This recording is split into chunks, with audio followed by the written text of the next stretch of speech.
Hello po sa lahat. So, ngayon naman po, isasagot lang po tayo sa katanungan ng isa nating masugid na follower.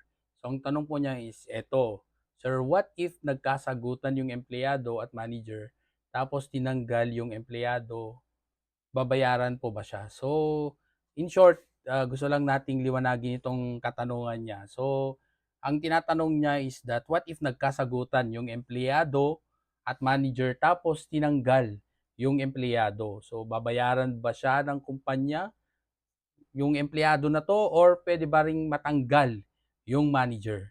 So magandang tanong. Dalawang issue pumapasok dito. So una dyan is yung valid na pagtanggal sa empleyado at kung ito ay may liability ba ang manager. So una dyan would be babayaran ba ang kumpanya yung empleyado? So depende kung ito ay legal or illegal dismissal. Kasi kung illegal yung pagtanggal, so halimbawa simpleng sagutan, walang serious misconduct, walang due process, walang notice at hearing sa ilalim ng ating labor code, kumpanyang magbabayad, hindi ang manager.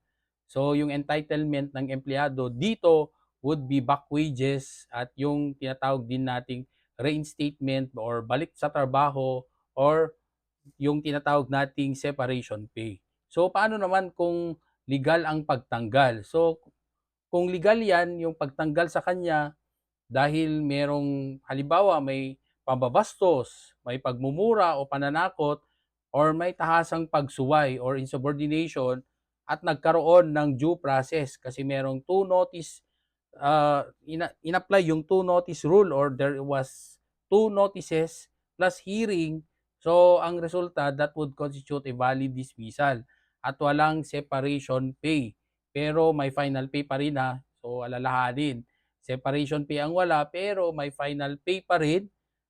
Yung kasali dyan, yung kanyang sweldo, yung leave credits, or anumang benepisyo na in relation to his or her work.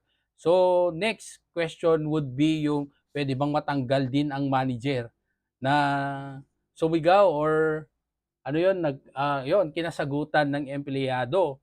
So, pwede. Okay, kung may kasalanan siya. So, pwedeng madisiplin o matanggal ang manager kung siya ang nag-provocate or ng insulto or ng abuso doon sa empleyado. Hindi siya sumunod sa due process or may bad faith or abuse of authority. So, sa ganitong kaso, pwede siyang masuspend or ma-terminate sa kanyang trabaho at kung mapatunayang may malis, posibleng magkaroon ng personal liability.